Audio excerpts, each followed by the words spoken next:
Magandang umaga po sa inyong lahat. We also have a few guests today, so thank you so much for inviting church and for people who came as well. Let's begin. I want you to notice something. What do you do if all of a sudden you have 5-10 minutes of free time? Maybe you're waiting for that Grab delivery or perhaps you're waiting for labada. Randomly, a 10-minute break. What do you reach out to? Phone? Unlock your favorite social media app perhaps, or maybe naririnig ko, Shopee ba, Lazada? What's your poison? Sometimes it becomes so automatic, hindi na nga natin iniisip. Nag-unlock tayo, hindi natin alam kung bakit. Nangyayari ba sa inyo yun? Yung open your phone, unlock, wow, bakit ko nga pala in-unlock to? Because it's very automatic. And I feel like mas malalim pa to, surface level lang to say that we are addicted to social media. Parang ang mas malalim dito is a human condition. Lahat tayo uncomfortable sa emptiness. We want connection.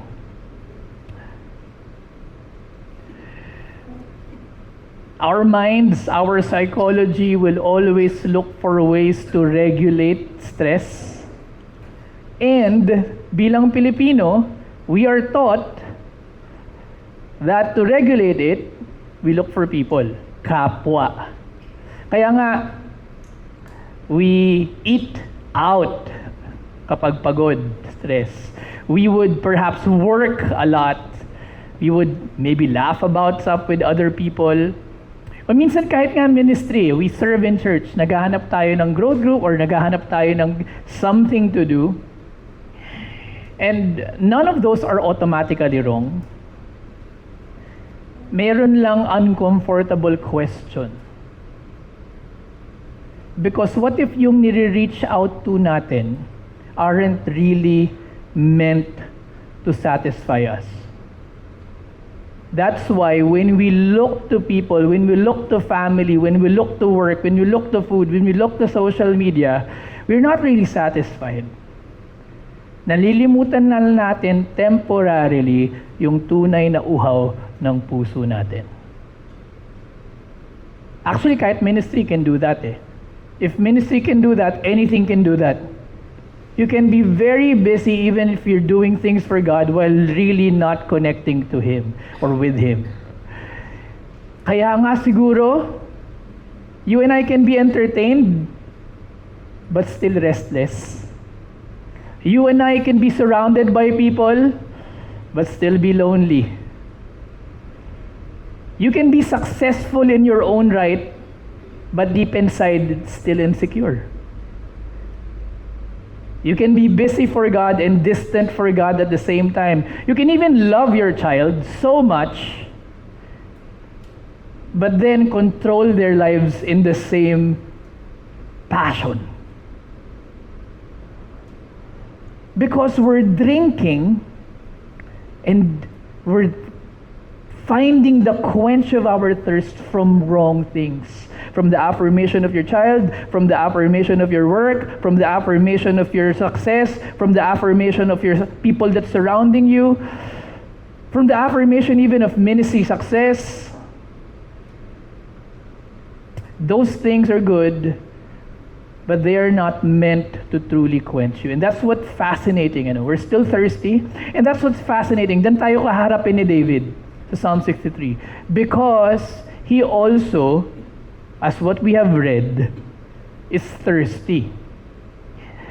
Binasa rin kanina ni Doc Poy yung context, the wilderness. He was in the wilderness, hinahabol siya. Scholars would say either hinahabol siya ni Saul, gusto siya patayin ni Saul, or hinahabol siya nung army nung anak niya na gusto pa rin siyang patayin. Regardless, pareho gusto siyang patayin. Everything around him says you need, salvation, you need water. But wilderness exposes to David something deeper than, salvation from that enemy. My soul thirsts for you. Why? Because to David it's clear, because your steadfast love is better than life. See, maybe our thirst is not the problem. Maybe it's not stop wanting community, stop wanting connection. Maybe it's simply learning what deserves to be higher than that. And that's what Psalm 63 is going to show you. David presents a thesis, an idea. He tells you that since God's steadfast love is better than life, then make Him your deeper thirst, at ang resulta nun, every other thirst will find its proper place. I-explain sa atin yan yung Psalm. But let's begin with the premise. Ano bang ibig sabihin ni David when he said to him that God's steadfast love is better than life itself? Movement 1. Let's begin. Nag-announce yung Pag-asa. Bagyo, baha, LGU, dumating na sa village nyo, sa bahay ninyo, may malaking truck, and sinabi, maybe hindi binabaha yung bahay nyo noon, pero ngayon babahayin na, sabi. And may truck dyan. Kailangan nyo nang sumakay because in 5 to 10 minutes time, lulubog to. Anong una nyong i-reach out to? Dokumento, wallet, ID, cellphone, TV. Yung favorite mong microwave, ano ba? Saan ba yung evacuation center? Baka walang microwave doon. Anong una mong dadalhin? Okay, so, imagine, nadala mo na yung mga kailangan mo. Nandun ka na sa truck. Biglang yung asawa mo o yung kapatid mo, biglang sinabi, nasan si Bunso? Di ba nakasama mo? Hindi. Nasa tiyan na yung tubig. You know what? You know what you will do? I know what you will do. You will drop everything. No matter how important that document is, yung phone mo, bigla kang, siguro hindi mo napapansin, dive ka dun para hanapin yung bunso mo. Bakit? Emergencies, struggle, or in the Bible, wilderness experience. Kasi wilderness experience, hindi lang yan literal kay David, nasa dry lugar siya na wilderness. It was also the wilderness experience of Israel, yung 40 years silang ligaw. Jesus Christ went to the desert 40 days in the wilderness. It represents the hardest situations of your life. Wilderness have a strange way, or has a strange way to reveal what you value the most. Because the question of Psalm 63 isn't simply, do you love God? Given yun eh. Ang deeper question is His love better than what I just reached out for? Tignan natin yung sinabi ni David, ha? Okay, ang pinakauna niyang sinabi, O God, you are my God. Earnestly I seek you. My soul thirsts for you. Interesting pa nga because ginamit niya yung situation niya to be a metaphorical description of what's going on. And I want you to understand also the word soul, because oftentimes we say that's the inanimate part of us. Hindi yun accurate sa Hebrew eh. When Hebrew people use the word soul or nephesh, they would say your entire being. Heart, mind, soul, body, spirit, your entire you. So you're physically, emotionally, spiritually clinging on to being quenched by God. And I want you to slow down also on verse 3. Bakit? because your faithful love, steadfast love, loyal love, never give up on me love, covenant love is better than life.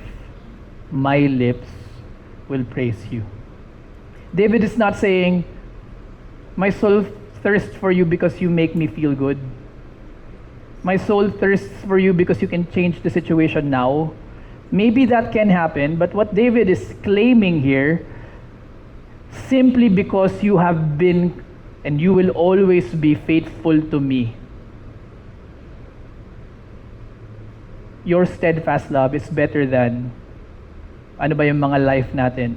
Better than career, better than relationships, better than my children, better than my spouse, better than my future, better than my health, better than my retirement, better than my love life, better than life.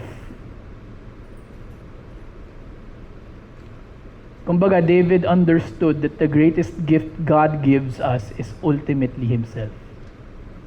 At hindi niya sinasabi sa'yo na mahalin yung pamilya mo, lalo na sa atin, bilang pamilya, bilang Pilipino, there are so many genuinely beautiful things about us. Diba? Family, providing for our children, even if it already hurts us, or caring for parents in their old age, belongingness to a community, valuing education. There's so many beautiful things about being a Filipino, but the Bible critiques it also. And Psalm 63 says, those loves are not bad, they're beautiful. The deeper question is actually, is there or are they the higher love than God? Remember yung emergency kanina, yung may baha? Hindi mo makikita yung hierarchy ng value mo kung si God ba or iba kung hindi ka nagka-wilderness experience. Because again, like what I said a while ago, pressure reveals what you cannot imagine losing.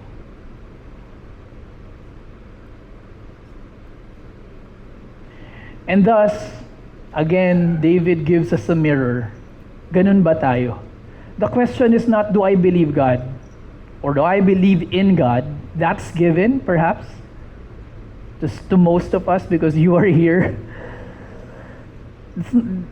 The question is not even, do I love God? Because most perhaps would say yes.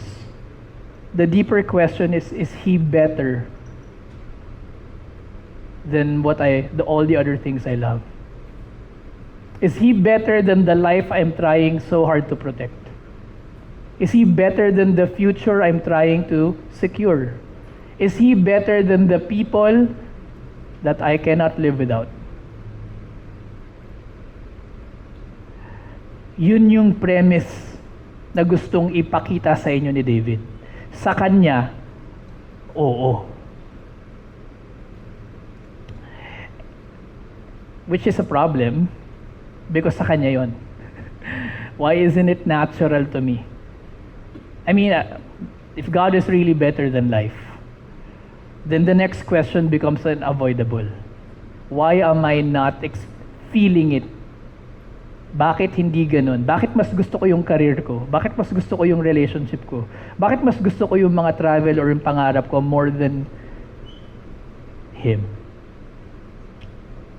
Which leads to an imperative. Since God's steadfast love is better than life, you have to do something. You have to make Him your deepest thirst. Kontrabida ng buhay natin, ref. Actually, hindi dapat. Kasi lagi namang sa ref, I don't know, most of the time may prutas naman dun. Diba? May mga tama naman na pagkain dun. But yung very tempting kadalasan is yung cake, yung donut, yung chips, o ano man. And problema dun is nakakagutom ulit. Hindi kasi na-nourish talaga yung body mo. Parang nalilimutan mo lang saglit yung yung gutom, but magsa-spike na naman yung blood sugar mo in 15, 20 minutes, 30 minutes time, which leads to a cycle of voracious eating.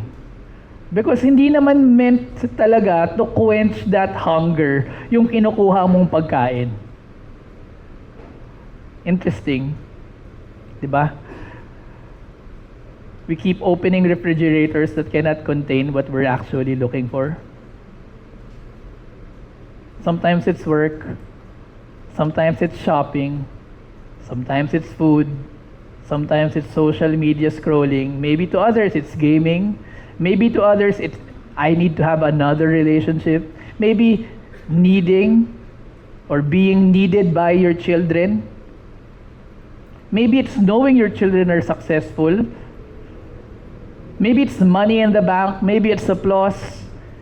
Maybe it's the next ministry success. I don't know. But sometimes it's just keeping yourself busy so that, you don't have to sit quietly long enough to hear what your soul is actually looking for. Tayo, I think, siguro we can tie a string upon everyone and we look for relationships. We go to family first. Family is a good thing. But here's the danger. A good thing can still be a wrong answer to thirst.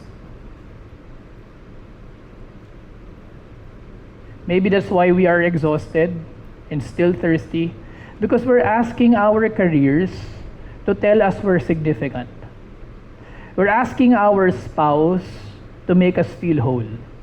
We're asking our children to make either our sacrifices worth it or to be our provider. Ginagawa nating Diyos ang pera, ginagawa nating Diyos ang approval ng tao. We ask even ministry to prove that God can still use us. And these things can give us something. But gaya nga ng mga chichirya na kinukuha natin sa loob ng ref, they are never meant to quench you deeply. So after natin makakuha ng something from our child, from our spouse, from our friends, from our work, 15-20 minutes, balik tayo sa ref. Balik tayo sa ref. And that cycle of addiction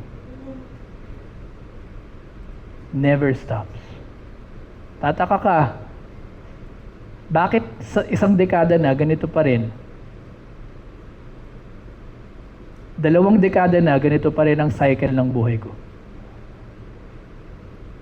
Because we keep on looking for things that makes us feel better for a while, but still, at the end of the day, realize that we are still thirsty. At tinakalimutan na lang natin yon by covering it up with another addiction. And then kapag lumalabas na naman, just cover it up until at the end of the day, di mo nakilala sarili mo. My soul will be satisfied. Yan ang claim ni David. Future tense. But ang pinanggagalingan niya, past. And yung present didn't change. Still in the wilderness. But he placed his hope in the future for the things that he has seen in the past. I said future tense, diba? Kasi yun naman talaga yung nakalagay. My soul will be satisfied. Hindi pa ngayon. And then in verse 5, yung pagka-describe pa niya, celebratory. A future celebration awaits. Interesting, no? What happened between verse 1 and verse 5? My soul thirsts for you to my soul will be satisfied. The current is being dictated by the future. Did David leave the wilderness? No, he's still being pursued. His problems disappear? No, still there. The thirsty soul becomes the satisfied soul while still in the wilderness simply because of looking forward. But he is not coming from simply a wishful thinking, because this kind of thinking is based on truth. It's based on remembrance. It's not passivity. It's not blindness.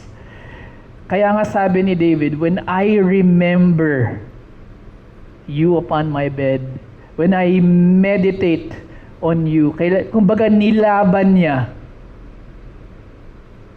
For you have been my help, he realizes. and in the shadow of your wings. Para akong mga chicks na maliliit na ibon and under the wings of a protector all along pala. What David does is he keeps bringing his attention not to a random ref of addiction. He brings his attention to God. David has nothing left to distract him. Nasa wilderness siya. His mind returns to God. And verse 8 gives us the language of desire, but also mutuality. My soul clings to you not simply because of nothing, because your right hand also clings to me. Nakita niyo yun? David clings to God, God holds David. Covenant. I cling to him, he holds me. That's how we do it. So Christianity is not, the Bible is not saying you stop wanting things. The issue isn't that we thirst, we all thirst. The issue is what we're asking to satisfy the deepest thirsts of our hearts. Sabi nga ni Augustine, our heart is restless until it rests in God. But again, family can make life meaningful. Education can give you a future. Money will make your family secure. Being needed makes you feel you matter. Making your parents proud may make you feel success. Those aren't bad things, but good things that can be convincing enough to be God's.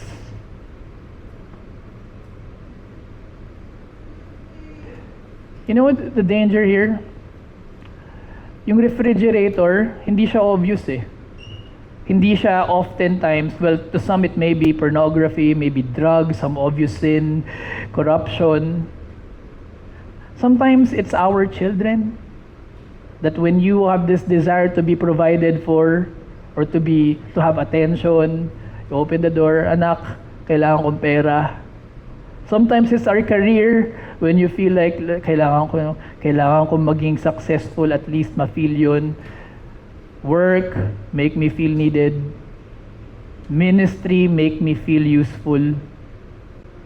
Family, make me feel that I can be depended on. Friends, make me feel approval. And at the core of unquenchable thirsts, let me ask you, what good thing are you asking to satisfy a thirst only God can satisfy? Is it achievement telling you that you matter? Is it a relationship supposedly to finally end your sadness? Is it a spouse to keep you happy? Is it a child's success to make you feel validated for being a good parent, or to make you feel safe in your retiring years because someone has provision for you? Are you living mainly to keep your parents proud? Has providing for people become the proof that you are someone? Does failure at work feel like a failure as a person at wala ka ng kinabukasan? Or maybe basta okay ang pamilya become your deepest security? Do you need ministry to feel significant? Does someone's approval determine whether you're okay? Gaano kalakas yung kapangyarihan ng mundo in determining how good you feel today? Si David, siyang nagdikta. My soul will be satisfied.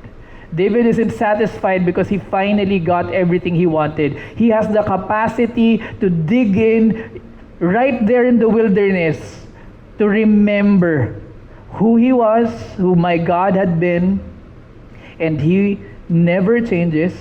Same God yesterday, today, forevermore. So my soul will be satisfied. Ang calling ng passage is not to stop thirsting. That's impossible. All human beings thirst, literally but also emotionally. The calling of this passage is to bring your deepest thirst to the right place. And David made a decision. God clings on to him. My soul clings to you. That's movement 2. Make Him your deepest thirst. You have your free will to do this. But here's where Psalm 63 becomes incredibly practical. Kapag naging deepest thirst ko si God, what will happen to my other thirsts? Do I stop caring about family? Titigil na ba ako sa pag-pursue ng career? Uupo na lang ba ako? Hindi na ako mangangarap? Hindi na ako makikipaglaban to provide, to be secure for the future? No. David's answer is no. Because, you know the story, he will find ways to, even if ito yung paniniwala niya, he will find ways to battle the situation. They don't disappear. They find their proper place. Every other thirst will find its proper place. Since God's steadfast love is better than life itself, when you make Him your deepest thirst, every other thirst will find its proper place. Kunyari, tubig. Tubig is good. You need water. We're talking about thirst. You need it to live. You drink it. You cook with it. Nilagang baka. You bathe with it.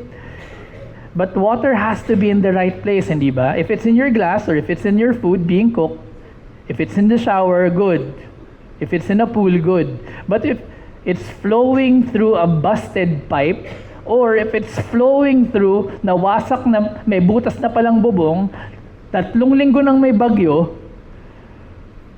water in the wrong place is not good.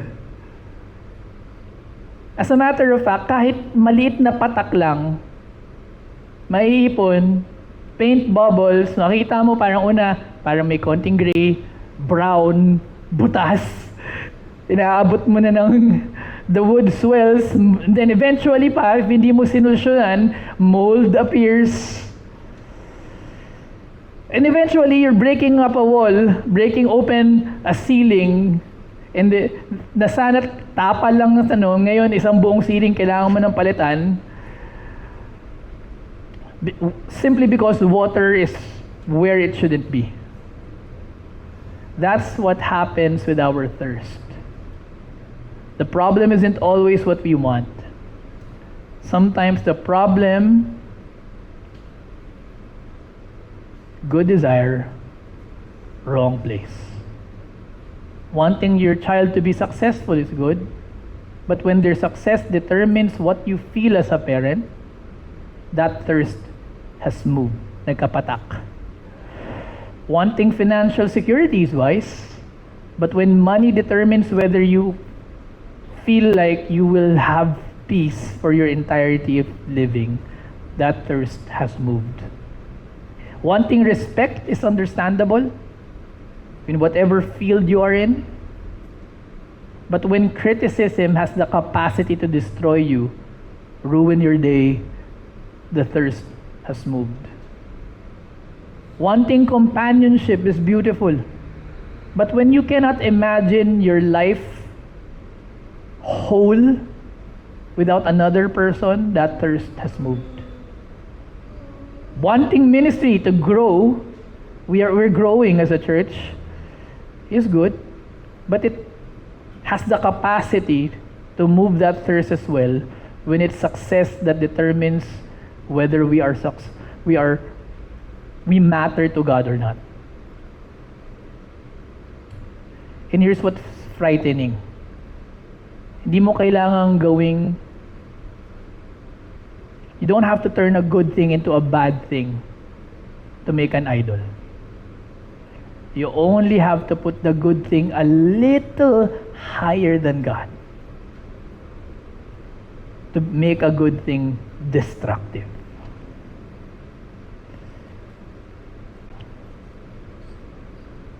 But those who seek to destroy my life, the king shall rejoice in God. Highlight ko. I want to juxtapose this. God did not satisfy David by removing everything that threatened him. The satisfaction is here. The enemies are here. But I have a satisfied soul even in an unresolved life. And David can now look at the very things threatening him. I don't know what threatens you. Maybe it's health, maybe it's family, maybe it's provision, maybe it's politics, maybe it's, I don't know what threatens you. You can look at that thing and still entrust the outcome to God, and that contributes to his peace. Here's the irony, no? All causes of insecurity became causes for David to hold on to God more. Yung atake ng enemy to make you feel insecure, magba-backfire when you do this because that's also yung bala mo to cling on to God. Walang magawa yung kalaban sa'yo. And it's not God versus everything.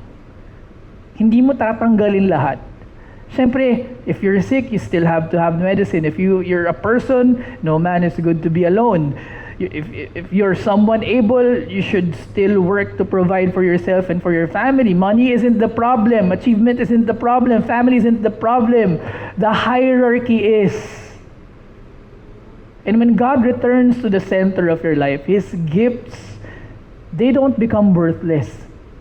The gifts, all the things in life, become gifts again. Your children become gifts again. Work becomes a gift again. Life becomes gift again. Because it's no longer fulfilling a function that God should. Kaya hindi ka na nagiging toxic sa asawa mo, sa church mo, sa anak mo, sa work mo, because you are not protecting something that they only can give you. They become gifts, not sources of dignity. So if this is what you want, you have to name that thing. Ano ba? Is it career? Is it relationship? Is it anak? Is it magulang? Place it where it's supposed to be and put every thirst back to its proper place. Am I receiving this as a gift or needing it to be my God? I deeply love my child. Name it. But my child cannot carry my identity or security. My God is you. My child is not my provider. Lord, I need to provide. This matters. But you are my security. If it's approval, their opinion, it hurts, it matters to me, but it does not have the power to determine my worth. Pwede ko pa nga magamit to improve. Again, your children, they're precious, but they're not God's. Your marriage is precious, but it's not God. Your career matters, but it's not God. Your future matters, but it's not God. Your ministry, of course it matters, but it's not God. And strangely, like what I said a while ago, when these things stop to be God, you become free to love them without anything in return. You simply become a mother, a father, a sibling, a husband, a wife, a servant in church, a professional, na ang sarap makasama. Ang gaan. Because hindi ka nangangailangan from people. You are there to actually give. That's Psalm 63. God above everything. He is first. And when He is first, everything else can finally return to its proper place. Ang ganda, no? But there's a problem. Our heart. Hindi natural na ganito. Who actually has a heart as natural as this? I mean, if I'm honest, not me all the time, and perhaps not you all the time. And if you know the story of David, not even David all the time. So if Psalm 53 only gives us David as an example, we're in trouble. Bakit? Because David himself, you and me, can't command thirsts.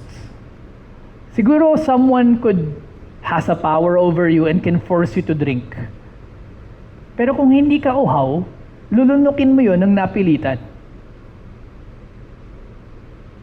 Hindi pwedeng thirst harder, sabihin sa'yo ng boss mo. Hindi, pero inom tubig, wala akong magawa, baka ma-fire ako, sige. But thirst, have a thirst. Kailangan mo na tumakbo. I cannot command my body to feel thirst that instantly, and that's our problem. I can preach. If I stop here, what I'm actually telling you is to simply desire God more, love God more. Make Him your deepest thirst. Yun nga yung imperative, di ba? But information cannot manufacture affection. We don't need instructions. We cannot rely on instructions for our thirst to come out. And that's why this psalm points to Jesus Christ. How? Una, let me first explain that Jesus Christ did the wilderness experience himself, 40 days, tempted by Satan, turned stone to bread, sabi, or choose to become, skip the cross altogether, you can already become king. Yun yung temptation sa kanya eh. Offer the kingdoms of the world. And yet, when his disciples are thinking about food, a poignant thing Christ said is, my food is to do the will of him who sent me. This is Psalm 63 in flesh and blood, perfectly lived out by Jesus Christ, whose deepest desire has always been, Father, better than life for him, not my will, but yours be done. Sa Gethsemane, before he was arrested. Literally, following you, God, is better than my life. Kaya nga, not my will, but yours be done. But if he's just an example, we're still in trouble. Because we cannot be like David, how much more like Christ? And here's what makes Jesus good news or gospel instead of a merely better example. For our sake, he made him to be sin who knew no sin. The one with perfectly ordered thirst, perfectly ordered heart, died for people with disordered heart. He died so your heart can have the capacity to be like him. Paano? He didn't just die on the cross to forgive your heart. He committed that I will give you a helper. He dwells with you and will be in you at siya ang tutulong sa'yo. Christianity isn't, okay, now fix your heart. Christianity isn't thirst for God enough and God will love you. Work harder. No, he gives us the Spirit. It's the opposite. God has loved you in Christ, and his Spirit now begins teaching your heart to love him back. That's why make him your deepest thirst as an imperative isn't try harder to feel spiritually stronger. That's why make him your deepest thirst is an invitation to come to Christ, the one who can bring the right order of thirst in you. Reorder what your heart loves. Watch him reorder your thirst if you're still thirsty. At the beginning, there was a problem that we presented. That was our problem. And maybe now it can simply be our prayer. God, make me thirsty for you again. And I'm sorry that I've treated your gifts of family, friends, church, community, work, provision as my number one thing. Because the good news isn't that our thirst for him has always been faithful. We, just like David, have disordered thirsts at times. The good news is that his steadfast love, yun nga yung kinlingon ni David eh. Yung, ako hindi ako faithful all the time, pero ikaw, faithful ka sa akin. And imagine the difference. Imagine the difference. Imagine your family, parents. You can love your children deeply without needing their success or to validate you as a good parent. Their provision. And children, imagine Children who can honor their parents without carrying the impossible burden of becoming their parents' happiness.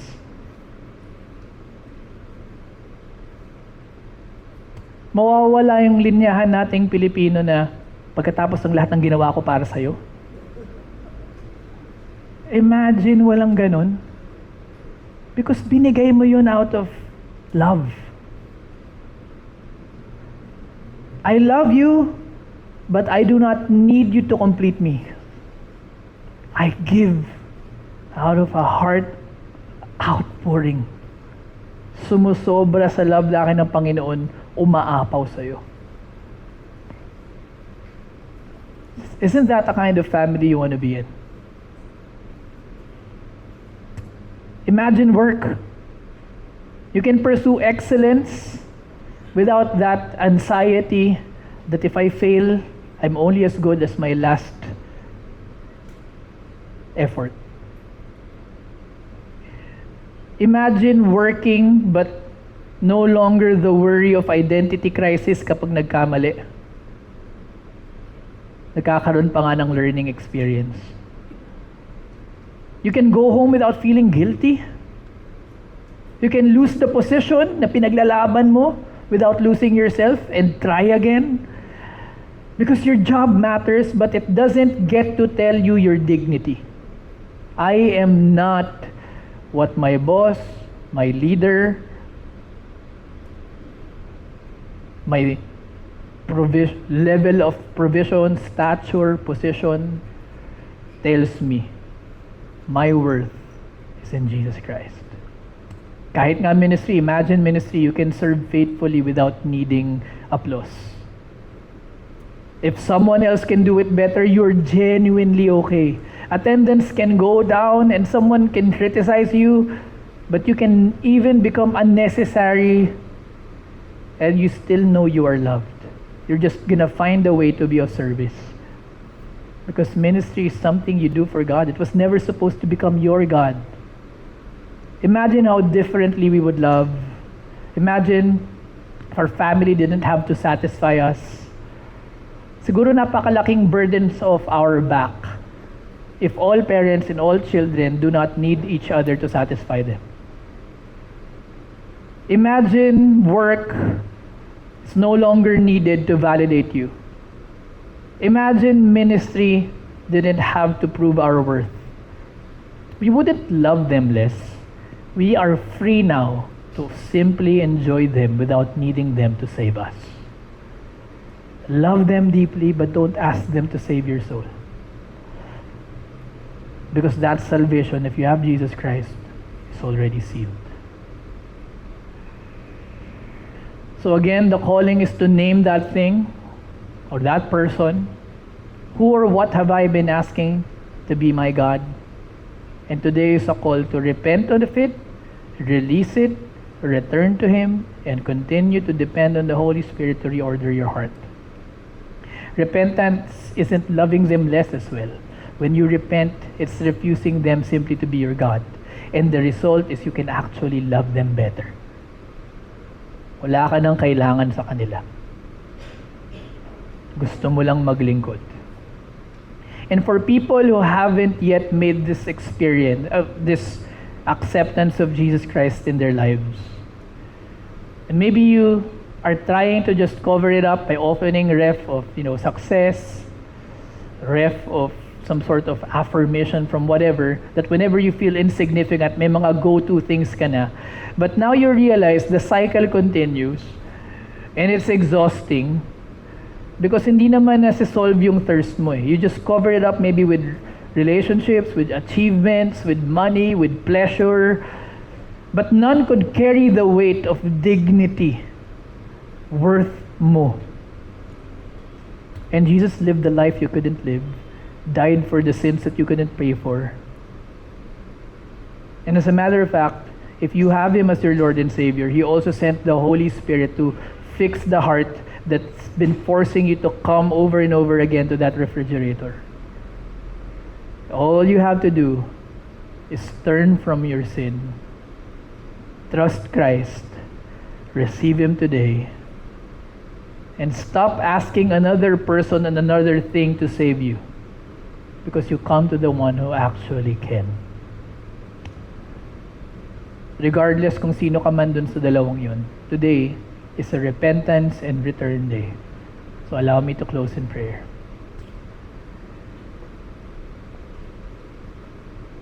If this is your first time to make this prayer to come to Christ, you can follow after me. Lord, I have spent my entire life thirsty. And I've been running, to relationships, achievements, money, pleasure. But none of them has the enough quenching that I'm looking for. And thank you because Jesus Christ lived that better than life. And He died. He followed the will of the Father to the point of death for my sin. And He rose again. Thank you because I don't have to be perfect to come to you. I just have to come as I am. So today, I turn from my rebellion, my repetitive habit of going to my own ref to satisfy my heart. And instead, I come to you now. I receive you today as my Lord and Savior. And I will work. I will serve. I will continue to love my family. But they will no longer be my Savior. Because I come to the one who actually can. And for all of us, take this time now to name that good thing that you've turned into a God.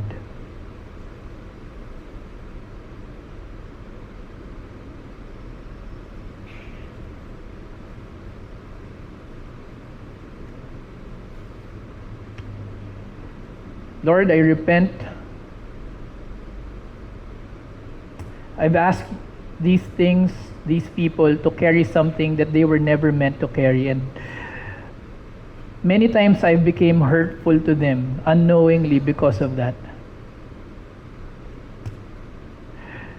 I release them to you, Lord. I will stop demanding work, person, family, ministry to satisfy me. And I bring this thirst back to you. Your love, steadfast love, is better than life. I ask the Holy Spirit to teach me what that means. When I repent now, it doesn't mean I love them less. I just simply refuse to make them my God. And in turn, help me to love them more without asking for anything in return. Thank you, Lord, for this wonderful passage. We ask that the message today will continue to stay in our hearts as we live our lives. We thank you, Lord, and bless our discussion groups. In Jesus' name we pray. Amen. So in groups of 3,